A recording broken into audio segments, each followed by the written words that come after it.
विकास foundation की खास पेशकश प्राउड वीमेन अचीवर्स में आप सभी का बहुत बहुत स्वागत। मैं हूं आपके साथ अस्मिता सिंह मलिक। मेरे साथ जुड़ रही हैं जानी मानी सोशल एक्टिविस्ट मीना गुप्ता जी। मीना जी, बहुत बहुत स्वागत है आपका। Thank you. आप आज बहुत बड़े लेवल पे आप सोशल एक्टिविस्ट हैं, आप लोगों के लिए बहुत कार्य कर रही हैं। इसकी शुरुआत कहाँ से हुई थी, कैसे हुई थी? इसकी शुरुआत गांव चांदवास, जिला भिवानी, हरियाणा से शुरुआत हुई थी। मेरे पिताजी एक छोटे से व्यापारी थे जी। और वो अपना बिजनेस करते थे, साथ साथ में गांव में जो सहायता होती थी वो उनकी सबकी सहायता करते थे जी। तो जो मेरा जिसको जो जरूरत जो जरूरत होती थी वो करते थे जी। तो मेरा भी मन तब से उनके साथ था और मैं उनके साथ देखती थी तो आपके मन में भी आता था कि मैं भी दूसरों के लिए कुछ करूं। हाँ, मेरे मन में तभी से था। फिर उन्होंने मेरी शादी कर दी जी। शादी के बाद से हमारा परिवार जैसे हुआ, उसके बाद जैसे जैसे मैं परिवार के अंदर एक मन में गरीबों को देखती थी या किसी को भी देखती थी तो मेरे मन में ऐसा विचार आता था क्यों ना एक ऐसा कार्य किया जाए जिसके थ्रू हम सब बहनें मिलकर इस कार्य को बड़ा करें। तो तब हमारे जमाने के अंदर पर्दा होता था। हाँ जी। और पर्दे से महिलाएं घर से बाहर निकल नहीं पा रही थी। तो फिर आप कैसे निकल पाई? आपने कैसे मुमकिन किया? उसी को मैं आपको उसको बताती हूँ। फिर हम पर्दे से बाहर निकलने का हमने एक 5-6 महिलाओं ने हमें उस कार्य को ऐसे बनाया कि इस कार्य को कैसे करें, हम कैसे बढ़ेंगे। हमने एक नाम दिया कि हनुमान जयंती का एक छोटा सा प्रोग्राम करते हैं, सुंदरकांड से शुरू। इससे लेडीज जुड़ेंगी और धार्मिक कार्यक्रम होगा तो हमारी जो सासवें हैं वो हमें इस कार्यक्रम में रोकेंगे नहीं। हमने शुरुआत सन 2000 में इस कार्य को करने की थी और हनुमान जयंती पहली सन 2000 में की। उससे हमारे समाज के लोग जुड़े। कुछ लोगों ने हमें ये भी कहा कि भाई अगर मंच पे हमारी ये नारी शक्ति आएगी तो हमारा घर परिवार कैसे काम करेगा, क्योंकि इन्होंने तो घर की ही डेलीज पे काम करना है। लेकिन तब हमने उन महिलाओं को एक एक घर घर जाकर मैंने उनसे संपर्क किया, उनसे बातें करी कि भैया हम ऐसे ऐसे कार्य करेंगे, इसमें कुछ गरीबों की हेल्प होगी, कुछ हमें अपने भी आपस के संबंध होंगे, रिश्ते होंगे। हमारे बच्चे बड़े हो गए हैं, एक दूसरे परिवार को हम जानते नहीं हैं तो कैसे हमारी जानकारी होगी। तो इसका मकसद एक यही था कि हम जानकारी बढ़ाने के लिए और अपने बच्चों को आपस में मिलाने के लिए शुरुआत हमने इस कार्य की ऐसी की थी जी। यानी आपने डिप्लोमेटिकली दिमाग लगा के एक रणनीति बनाई कि अगर घर से बाहर निकलना है तो सब संतुष्ट रहे, मेरा भी काम हो जाए और घर वाले भी खुश रहे। बिल्कुल। तो ये तो राजनीति की बात हो गई। तो कहीं आपका कुछ बैकग्राउंड पॉलिटिक्स से जुड़ा हुआ तो नहीं है? नहीं, ऐसा कुछ भी नहीं था मेरा पॉलिटिक्स से और आज भी नहीं है। आज भी मैं जो काम करती हूँ सोशल वर्क के हिसाब से करती हूँ, समाज की सेवा करती हूँ। यानी आपके मन में ये थॉट बहुत ही पक्की थी कि मुझे लोगों के लिए कुछ करना है। उसके लिए फिर आपको थोड़ी मुश्किलें भी थी, आपने रास्ता निकाला एक बीच का, जहाँ पे जैसे आपने बताया कि उस समय में घर में जो फीमेल्स हैं उनको बाहर निकलने का मौका ज़्यादा बिल्कुल नहीं था। लेकिन आपने बीच का ऐसा रास्ता निकाला है कि आपके घर वाले भी आपके काम से खुश थे और आपको भी सेटिस्फेक्शन मिल रहा था। बिल्कुल था ऐसा ही जी। तो फिर उसके बाद आपको सपोर्ट मिलना शुरू हुआ जब आप इस पे आगे बढ़ी इस रास्ते पे? बिल्कुल सपोर्ट था। मेरा परिवार का भी था, मेरी मदर इन लॉ का भी था और समाज से भी मुझे काफी सपोर्ट था जी। जैसे मेरे फ्रेंड सर्कल में भी था और जो जिनकी मदर इन लॉ कुछ कहती थी तो उनको भी हमने अपना बना लिया कि हमने साल में एक प्रोग्राम ऐसा सोचा कि उनके लिए मंच पे उनको भी इकट्ठा करें। तो उनका हम सम्मान करते थे, उनको एक शॉल उड़ाकर उनको मंच पे लाकर उनकी बातें सुनते थे। फिर उनको हम पिकनिक ले जाने का कार्यक्रम बनाया तो वो हमारे से ऐसे घुल मिल गई कि उन्होंने कहा कि नहीं, ये सबसे अच्छा कार्य है। आपने उनको अपने साथ ही जोड़ लिया? हमारे साथ जोड़ लिया हमने जी।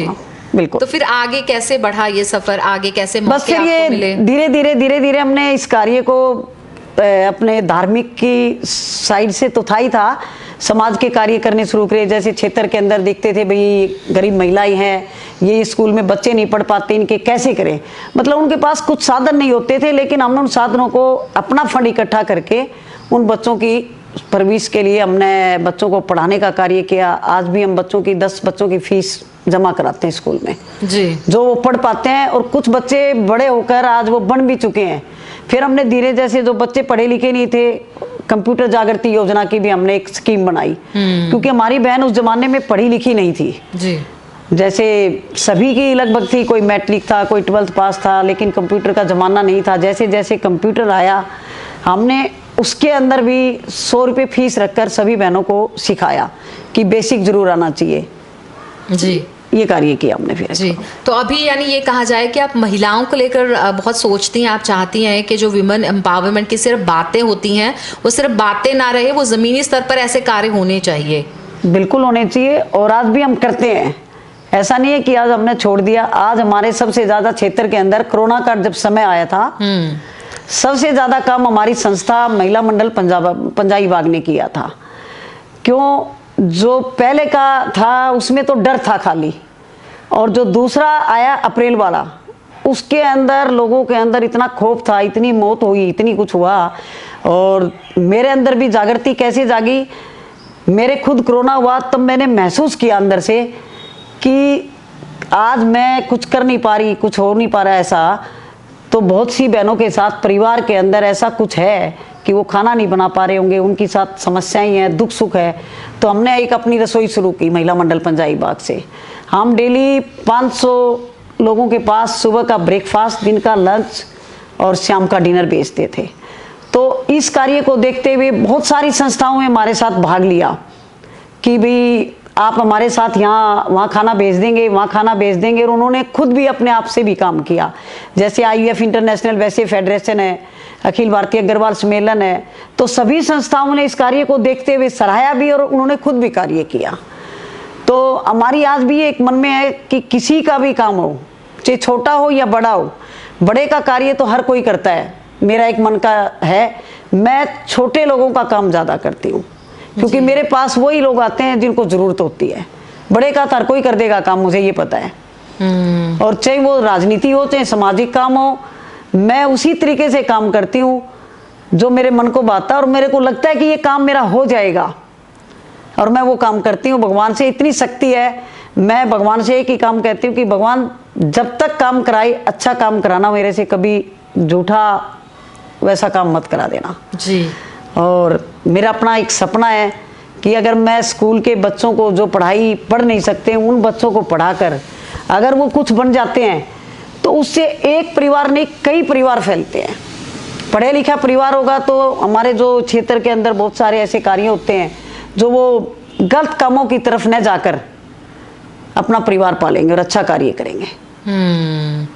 मीना जी, बिल्कुल, जब मैं इंटरव्यू के लिए टाइम लेना चाह रही थी, जब भी मैं आपको कॉल करती थी, आपका फोन हमेशा बिजी रहता था, हमेशा कॉल बैक ही आया आपका। बिल्कुल, तो मैं ये मान सकती हूँ कि आप इतना बिजी रहती हैं, लेकिन ये लोगों के लिए करने की इच्छा आपके मन में थी, आपने उसको फॉलो किया है, आज तो बहुत कुछ किया है आपने।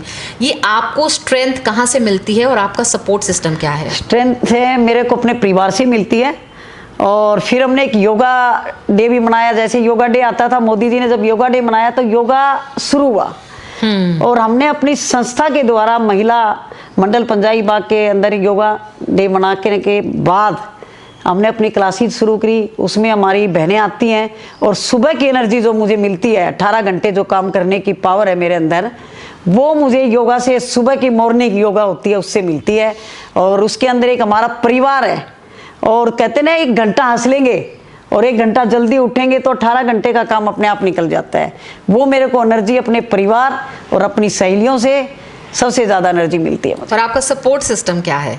सपोर्ट सिस्टम मेरा सबसे बड़ा परिवार और मानसिक अंदर से दिल का है जी, और बाकी मेरे ठाकुर जी हैं जी। बस वही मुझे प्रेरणा देते हैं। आप इतनी स्ट्रेंथ कहाँ से लाती हैं? मेरे ठाकुर जी की है। आप अभी भी मुझे ऐसे फील, और आप बहुत एनर्जेटिक हैं, और इतना सारा आप सुबह से लेके मुझे लगता है काफी घंटे तक, आप कितने घंटे काम करती हैं आप? चलिए, मैं लगभग स्मिता जी 18-19 घंटे काम करती हूँ। 18 घंटे कंप्लीट लग जाते हैं मुझे। सुबह मैं 5 बजे उठ जाती हूँ। 24 घंटे में 18-19 घंटे आप 5 बजे से 10:30-11 बजे तक रहता है। 11 बजे के बाद फोन मैं बंद करती हूँ जी। तो फिर आप अपनी बाहर, आप इतना कार्य करती हैं तो बाहर जाना भी पड़ता होगा, और घर में भी आप आपकी जो फैमिली मेंबर्स हैं, आप अपनी फैमिली लाइफ और ये बाहर के जो कामों में, इसी बीच आप इसको बैलेंस कैसे करते हो? इसका बैलेंस बहुत अच्छे से हो जाता है, क्योंकि मेरी बहुएं हैं 2 डॉटर इनला है, वो भी करती है और मेरा परिवार भी, और मैं खुद भी अपना कोशिश करके, आजकल मोबाइल का ज़माना आ गया, मीडिया का ज़माना है, तो उससे काफ़ी समय बचत होगी हमारी। पहले समय बचत नहीं होता था, पहले तो ये लगता भाई सुबह हम निकल गए तो निकल ही गए, तो टाइम का पता नहीं लगता था। लेकिन आज का समय ऐसा है कि सुबह की मेरी अपनी ये होती है कि मुझे ये काम करना है और आज मुझे यहाँ जाना है, इतना समय देना है। मैं अपना पूरी वो लिस्ट बना के वो पूरा कार्य सबसे पहले घर का ब्रेकफास्ट से लेके लंच तक का देखती हूँ, अपने हस्बैंड का लंच, अपने बेटों का, उसके बाद अपने संस्था का काम, जो भी है। मेरा मोस्टली काम महिला मंडल पंजाई बाग के लिए रहता है संस्था का, और बाकी संस्थाओं में मैं जाती हूँ। ऐसा नहीं है हर कोई बुलाता है, जैसे अब वुमेंस डे आ रहा है तो हमारा 7 मार्च का वुमेंस डे का भी हमने एक कार्यक्रम रखा है, उसमें हमने डॉक्टर का सेमिनार रखा है। तो एनर्जी ये बिल्कुल इक्वल करने के लिए, सब बैलेंस बनाने के लिए आप सब तरफ ध्यान देती सब तरफ ध्यान देती पूरा। ऐसा नहीं है कि मैं घर नहीं देखती या बाहर नहीं देखती या परिवार रिश्तेदारी, सबका बैलेंस ऊपर वाला अपने आप ये कहता है कि नीच रास्ते चलना है, ऐसे बना ले, बस वो बन जाता है मेरा। आप जब एक लड़की थी तब आपने सोशल वर्क शुरू किया, फिर शादी हो गई तो बीवी बन गई, फिर बच्चे हो गए तो माँ बन गई, बिल्कुल, ठीक है, अब सास बन गई हैं, फिर दादी भी बन चुकी हैं, बिल्कुल। तो अभी तक इतने टाइम में आपके सामने किस तरह के कुछ कहा जाए कि हार्ड टाइम होता है या चैलेंजिंग टाइम रहता है, वो भी आया होगा, तो आपने तब कैसे बैलेंस किया और कैसे उसका सामना किया? स्मिता जी ऐसा कुछ आया ही नहीं, सोचा ही नहीं, सब प्यार प्यार में निकल गया मेरा। तो मतलब आया तो आपको वो खराब लगा नहीं लगा। दादी बनने का एक शौक था, नानी बनने का भी शौक था, सास का भी एक शौक था कि एक अपना है कि सास बनेंगे तो कुछ सुनती थी कि भाई सास बनेंगे तो कुछ समस्याएं आएंगी, फिर दादी बनेंगे घर संभालना पड़ेगा, लेकिन मैंने कभी ऐसा महसूस किया ही नहीं, क्योंकि मैं शुरू से एंजॉय किया। हाँ, एंजॉय के साथ नहीं लगा, क्योंकि मैंने शुरू से काम किया था और मुझे ये पता था कि कैसे करना है इस काम को।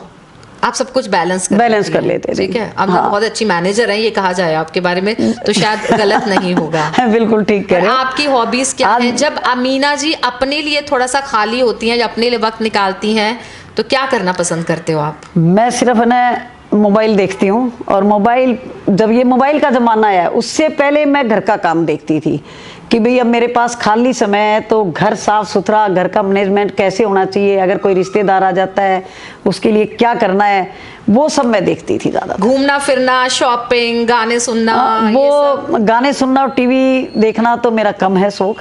नहीं है। घूमने का बहुत शौक है जी। तो टाइम कैसे निकाल पाती हैं आप अपने लिए घूमने के लिए? फिर टाइम तो निकल जाता है जब सब चीजें एडजस्ट हो जाती हैं।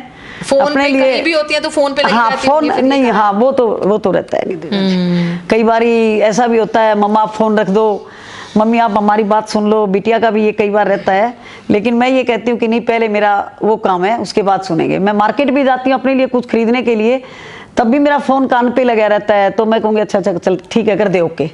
अगर नहीं भी पसंद है तो ये लगता है चलो ओके करना के कर काम जी। तो ऐसा भी है जी, कई बारी मेरे साथ ऐसा होता है लगभग। और मीना जी अब आप वेटरन्स इंडिया के साथ भी जुड़ गई हैं, इसके साथ जुड़ने का मकसद?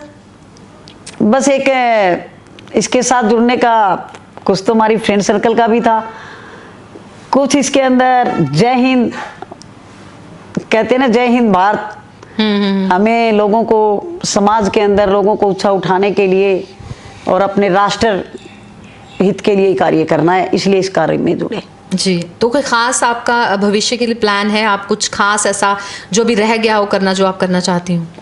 नहीं, बस ऐसा कुछ है नहीं, लेकिन थोड़ा सा है, एक अपनी बुक निकालने का है कि समाज के प्रति क्या क्या कार्य होने चाहिए, कैसे हमने समाज को आगे बढ़ाना है और कैसे बुक लिखना हाँ बिल्कुल एक मेरी अपनी एक बुक आनी चाहिए जी। और क्षेत्र के अंदर जो काम हो वो बड़े अच्छे से हो, अगर हमें कुछ पावर मिलती है तो हम और कार्य अच्छे करेंगे, ये एक जरूरी इच्छा है जी। हाँ मीना जी, हमारी तरफ से बहुत बहुत शुभकामनाएं आपको और बहुत बहुत धन्यवाद। धन्यवाद जी, थैंक यू जी, वेटरन इंडिया का भी, आपका भी thank you so much. Global Midas foundation Inderpreet Sardar ji को मैं बहुत बहुत धन्यवाद करना चाहूँगी, उन्होंने अपना कीमती समय निकाल कर हमारा इंटरव्यू लिया, इसके लिए मैं उनका बहुत बहुत दिल से थैंक्स करती हूँ। जय हिंद, जय भारत।